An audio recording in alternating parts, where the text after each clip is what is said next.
जय हिंद दोस्तों, मैं मानिक नायक आप सबको अपने YouTube चैनल पे वेलकम करता हूं। और आज हम लोग BPSC 70 प्रीलिम्स के रिगार्डिंग एडिटोरिया के 7500 MCQ बुक का सीरीज नंबर 3 को यहाँ पे डिस्कस करने वाले हैं। याद रखिएगा, इसका सेट नंबर 3 हम यहाँ पे डिस्कस करने वाले हैं, याद रखना है। ठीक है, पहला क्वेश्चन देखेंगे। फर्स्ट क्वेश्चन यहाँ पे, पंजाब के विलय के संबंध में निम्नलिखित में से कौन सा कथन जो यहाँ पे असत्य है। 29 मार्च 1849 को गवर्नर जनरल की ओर से घोषणा हुई थी कि पंजाब राज्य समाप्त हो गया है। ऑप्शन ए सही है। महाराज दिलीप सिंह को सभी प्रदेश महाराज दिलीप सिंह के सभी प्रदेश जो है भारतीय ब्रिटिश साम्राज्य में हिस्सा बन गए थे, ये भी आपका सही है। दिलीप सिंह को 2,50,000 का वार्षिक पेंशन दिया था, ये आपका गलत रहेगा। तो ऑप्शन सी हमारा क्या हो जाएगा, करेक्ट आंसर हो जाएगा। याद रखिएगा 1849 में जो इसका कौन सा था, एंग्लो सिख युद्ध हुआ था, किसके टाइम में, ये आपका डलहौजी के टाइम में, जिसने डॉक्ट्रिन ऑफ लैप्स स्टार्ट किया था, हड़प नीति कह सकते हैं। नेक्स्ट है, किस वर्ष भारतीय राष्ट्रीय कांग्रेस की कार्यवाही में महिलाओं ने भाग लेना स्टार्ट किया था। तो आपका 1889 का था, याद रखना है। किस वर्ष भारतीय राष्ट्रीय कांग्रेस के कार्यवाही में महिलाओं ने भाग लेना स्टार्ट किया था, 1889 इसका करेक्ट आंसर हो जाएगा। 1885 में कांग्रेस की स्थापना होती है एओ ह्यूम के द्वारा, और इस टाइम जो गवर्नर जनरल था आपका डफरिन था। और यहाँ पे जो है आपका जो पहले जो है इसको चेयरमैन कौन किया था, आपका उमेश चंद्र बनर्जी ने, और इसके जो आपके सेक्रेटरी बने थे कौन, एओ ह्यूम बने थे सेक्रेटरी। नेक्स्ट है, निम्नलिखित में कौन सा आधुनिक भारतीय इतिहास में घटनाओं का क्रोनोलॉजिकल क्रम में बताना है इसको। तो यहाँ पे सबसे पहले क्या था, मॉर्ले मिंटो रिफॉर्म हुआ था 1909 का, जलियांवाला बाग 1919 में हुआ था, गांधी इरविन 1931 में हुआ था, और अगस्त प्रसाद 1940 में हुआ था। तो हमारे यही आपका क्या है, क्रोनोलॉजिकल ऑर्डर में दिया गया है। नेक्स्ट है, भारत छोड़ो प्रस्ताव को निम्नलिखित में से किसने अनुशंसा की थी। तो अनुशंसा जो किसने किया था, किए थे जवाहरलाल नेहरू ने, और इसका सपोर्ट कौन किया था, वल्लभ भाई पटेल ने। याद रखना है, भारत छोड़ो प्रस्ताव जो आपका जो आया था वो किसने लाया था, तो जवाहरलाल नेहरू ने लाया था, और इसका सपोर्ट किए थे सरदार वल्लभ भाई पटेल ने। किस स्वतंत्रता संग्राम सेनानी ने लाठी और अखड़ा क्लब की स्थापना की थी। तो लाठी क्लब और अखड़ा क्लब जो है ये आपका बाल गंगाधर तिलक ने लाया था। इन्होंने आर्यन के आगमन का सिद्धांत भी दिया था, आर्टिक होम ऑफ वेदा भी बताया था, आर्टिक होम ऑफ आर्यन, और फिर जो आपका गीता रहस्य भी लिखा था, और साथ में इन्होंने मराठा और केसरी भी लिखा है, याद रखना है। नेक्स्ट है 1912 याद रखना है, चंद्रशेखर आज़ाद इनका कहाँ पे हुआ था, अल्फ्रेड पार्क इलाहाबाद में इनकी मृत्यु हुई थी। सचिन नाथ सन्याल इन्होंने क्या स्थापना की थी, आप मेरे को कमेंट सेक्शन में बता सकते हैं, काफ़ी इंपॉर्टेंट शख्स है। और सूर्य सेन जो है आपका आर्मरी चिटगांव आर्मरी रेड इन्होंने सूर्य सेन ने किया था। 1942 में भारत छोड़ो आंदोलन के दौरान शहीद हुई किस महिला को बूढ़ी गांधी कहते हैं। तो बूढ़ी गांधी किसे कहते हैं, तो यह मातंगनी हाजरा को कहते हैं। बूढ़ी गांधी किसका संबंध है, मातंगनी हाजरा इसका करेक्ट आंसर हो जाएगा। दीन बंधु सार्वजनिक सभा की स्थापना किसके द्वारा किया गया था, तो ये थे आपके ज्योतिबा फुले, इसका करेक्ट आंसर हो जाएंगे। तो दीन बंधु सार्वजनिक सभा जो है आपका ज्योतिबा फुले इसका करेक्ट आंसर हो जाएगा। इन्होंने कौन सी बुक लिखी थी, गुलामगिरी बुक लिखी थी, और साथ में सत्यशोधक समाज की स्थापना 1873 में किए थे इन्होंने, याद रखना है। गोपाल कृष्ण गोखले 1905 का इन्होंने कांग्रेस का INC सेशन को यहाँ पे किया था, सेशन को लिया था गोपाल कृष्ण गोखले। BR अम्बेडकर की मृत्यु कब हुई थी, आप मेरे को बता सकते हैं, 1956 में हुआ था। सैयद वंश के सुल्तान का सही क्रोनोलॉजिकल ऑर्डर क्या है, तो यह जगह सैयद वंश के संस्थापक कौन थे, खिजिर कहाँ थे, तो एक आपका सब में एक दे रखा है। इसके बाद जो है आपका मुबारक शाह आए थे, उसके बाद मोहम्मद शाह आए थे, उसके बाद अलाउद्दीन आलम शाह आए थे। तो 1, 3, 2, 4 आए थे। तो यहाँ पे ऑप्शन सी इसका करेक्ट आंसर हो जाएगा। नेक्स्ट है, रुद्रमा के संदर्भ में निम्नलिखित कथनों पर विचार करना है। तो कौन सा कथन सही है पूछना है।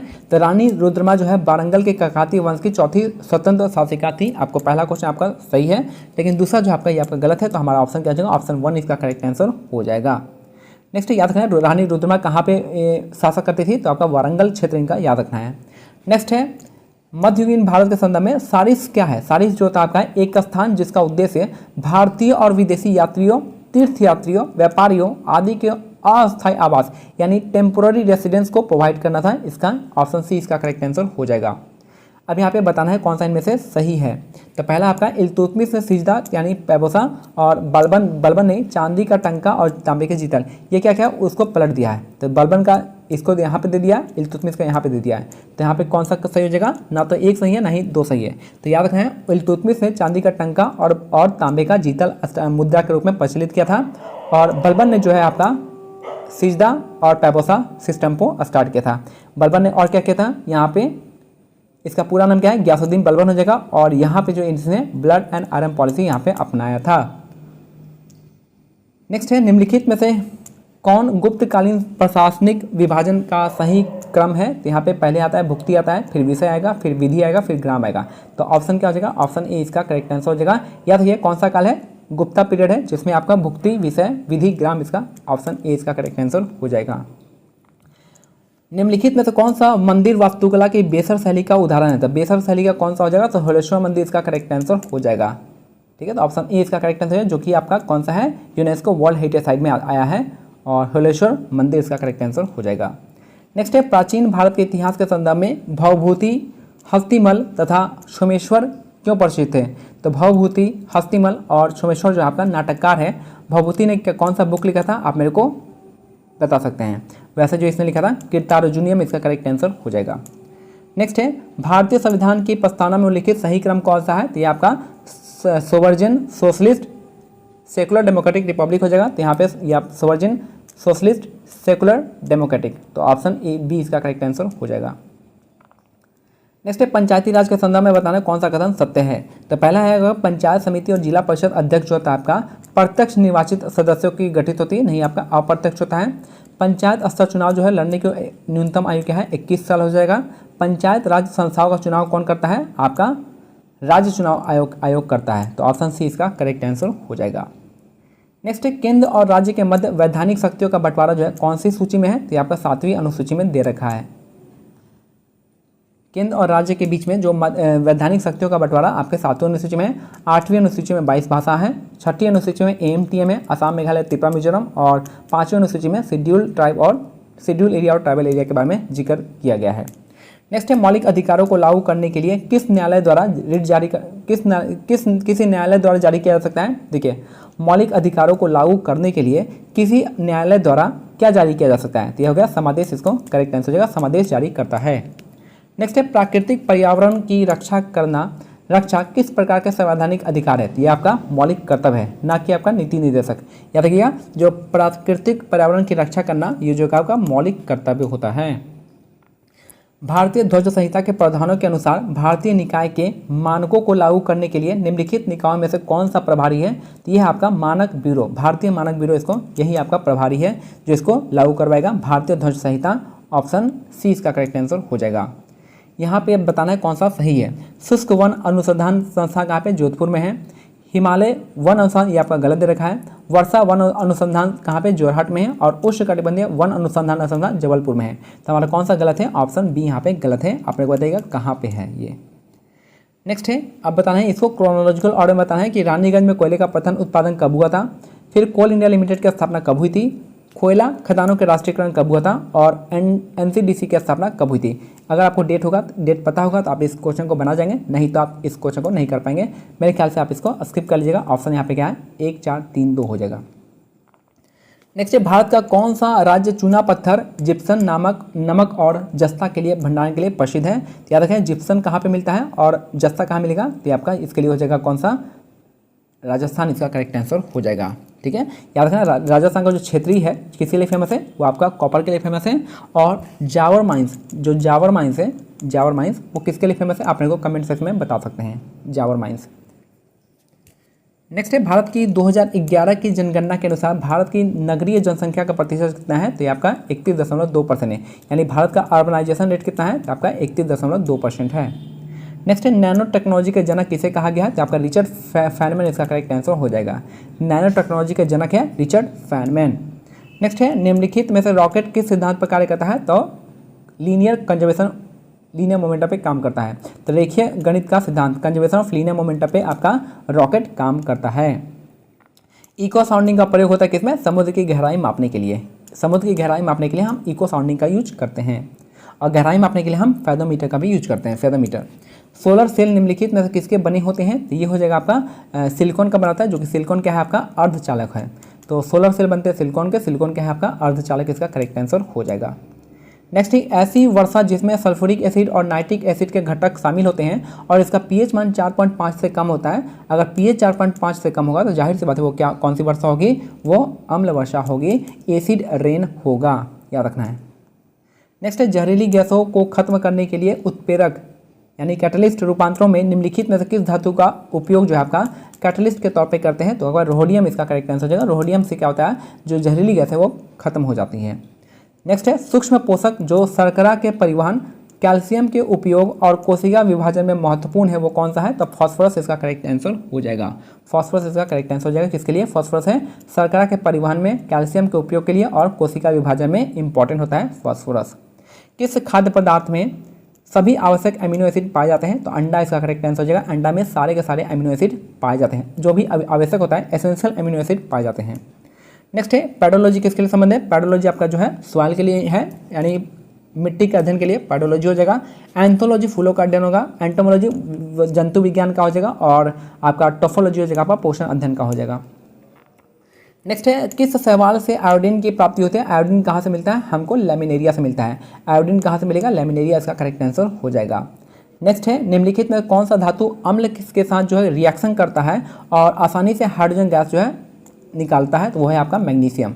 तो मैग्नीशियम जो है आपका, मैग्नीशियम जब एसिड से रिएक्ट करता है तो आसानी से हाइड्रोजन को रिलीज करता है। नेक्स्ट है हरगोविंद खुराना को किस आविष्कार के लिए सम्मानित किया गया था? तो इनको जो है आपका जीन के संश्लेषण के लिए, जीन के सिंथेसिस के लिए इनको किया गया था। तो हरगोविंद खुराना जो है जीन के संश्लेषण के लिए इनको सम्मानित किया गया था। नेक्स्ट है निम्नलिखित में कौन सा पौधा कीट पकड़ता है? तो हम लोगों ने कल भी देखा था कि जो कीट पकड़ता है वो आपका नेपेंथिस इसका करेक्ट आंसर हो जाएगा। नेक्स्ट है निम्नलिखित में से किस विटामिन की कमी से सीलियक रोग हो जाता है? तो सीलियक रोग जो होता है आपका विटामिन सी की वजह से नहीं होता है, विटामिन ई की वजह से नहीं होता है, विटामिन B12 इसका करेक्ट आंसर हो जाएगा। और बाकी आप इन दोनों में ऑप्शन में कंफ्यूज कर जाएंगे, तो आप यहाँ पे कोई भी ऑप्शन लगा सकते हैं। 50-50 चांस होगा, तो यहाँ पे जो आंसर होगा B12 इसका करेक्ट आंसर हो जाएगा। ठीक है। नेक्स्ट है कोशिकाओं में मौजूद जेली जैसा तरल पदार्थ क्या होता है? तो कोशिका में जो मौजूद होता है जेली जैसा पदार्थ हो जाएगा आपका कौन सा हो जाएगा? तो कोशिका द्रव इसका करेक्ट आंसर हो जाएगा। जेली जैसा तरल पदार्थ होता है, कोशिका द्रव हो जाएगा। पादपों में विभिन्न प्रजातियों के दीर्घकालीन संरक्षण की तकनीक कौन सी है? तो आपका इन विट्रो जीन बैंक इसका करेक्ट आंसर हो जाएगा। पादपों की विभिन्न प्रजातियों के दीर्घकालीन संरक्षण की तकनीक होती है आपका in vitro gene bank. Next है पर्यावरण निष्पादन सूचकांक सर्वप्रथम कब जारी किया गया था? तो ये आपका 2002 में जारी किया गया था। पर्यावरण निष्पादन सूचकांक सर्वप्रथम कब जारी किया गया था? 2002 में जारी किया गया था। नेक्स्ट है बढ़ती शहरी रोजगार के परिप्रेक्ष्य में ग्रामीण शहरी पलायन से संबंधित विरोधाभास की निम्नलिखित में से कौन सा मॉडल व्याख्या करता है? तो कौन सा मॉडल व्याख्या करेगा? तो आपका हैरिस टोडर मॉडल इसका करेक्ट आंसर हो जाएगा। Harris Tudor model. नेक्स्ट है मधुमरी पेंटिंग कहाँ का है? बिहार के लिए फेमस है। पट्टचित्र उड़ीसा हो जाएगा। वर्ली पेंटिंग महाराष्ट्र हो जाएगा। लेपाक्षी कहाँ पे जाएगा? आंध्र प्रदेश हो जाएगा। तो यहाँ पे हमारा कौन सा जगह देख लेते हैं आपको ना, यहाँ पे वर्ली पेंसिल महाराष्ट्र। डी का टू किस में है? डी का 2 एक ही में है। ऑप्शन डी इसका करेक्ट आंसर हो जाएगा। नेक्स्ट है यहाँ पे फिलिप जो साइकिल है वो आपका इन्फ्लेशन और बेरोजगारी से यानी अनएम्प्लॉयमेंट से संबंधित है। तो इन्फ्लेशन और अनएम्प्लॉयमेंट के बारे में जानकारी देता है फिलिप्स कर्व, इसका करेक्ट आंसर हो जाएगा। अब यहाँ पे कहलगांव कहाँ पे? भागलपुर में है। भागलपुर कहाँ पे? बिहार में है। तो कहलगांव बिहार हो जाएगा। फिर आपको कोरबा छत्तीसगढ़ हो जाएगा। ए का 2 बी का सी का 4। ए का 2 सी का 4 किस में है? ए का 2 यहाँ पे है, यहाँ पे। सी का 4 यहाँ पे है, सी का 4। तो हमारा ये सही हो जाएगा। नेक्स्ट है एडम स्मिथ जो है आपका वेल्थ ऑफ नेशन दिया था। जेम की जो है general theory of employment interest and money हो जाएगा। और गुंडाल मिडल जो आपका एशियन ड्रामा हो जाएगा। इन्होंने ये नहीं दिया था, इन्होंने क्या दिया था? कार्ल मार्क्स का कौन सा है? Das Kapital. कार्ल मार्क्स का कौन सा हो जाएगा? दास कैपिटल इसका करेक्ट आंसर हो जाएगा। Arm force special power act पहली बार कहाँ लाया था? ये आपका 1956 का एक्ट आता है, इसी से लागू होता है। और ये जो है सबसे पहले 7 पूर्वोत्तर राज्य में लागू किया गया था। नेक्स्ट है मोर को भारत का राष्ट्रीय पक्षी कब घोषित किया गया था? तो 1963 में किया गया था। मोर को भारत का राष्ट्रीय पक्षी घोषित किया गया था 1963 में। नेक्स्ट है भारतीय मुद्रा बाजार के अंतर्गत निम्नलिखित में कौन सा शामिल नहीं है? तो आपका सहकारी बैंक होता है, वाणिज्यिक पत्र होता है और ट्रेजरी बिल होता है। लेकिन आपका भारतीय औद्योगिक विकास बैंक शामिल नहीं होता है। तो कौन सा? सहकारी बैंक, वाणिज्यिक बैंक और वाणिज्यिक पत्र और ट्रेजरी बिल होता है। पोचमपल्ली किसके लिए प्रसिद्ध है? तो आंध्र प्रदेश का रीजन है। आपका किसके लिए फेमस है? ये आपका बुनाई के लिए फेमस है। तो आंध्र बुनाई के लिए फेमस है पोचमपल्ली। तो यहाँ पे इस पर ये मत जाएगा। ठीक है, तो यहाँ पे जगह बुनाई इसका करेक्ट आंसर हो जाएगा। तो ये हमारा आज का सेट कंप्लीट होता है। मिलते हैं अगले वीडियो में। इसका PDF आप हमारे टेलीग्राम चैनल, जिसका लिंक आपको शुरुआत में ही दे दिया गया है या फिर आपका इसके डिस्क्रिप्शन में दे दिया गया है, आप इसको वहाँ से जाकर ज्वाइन कर सकते हैं।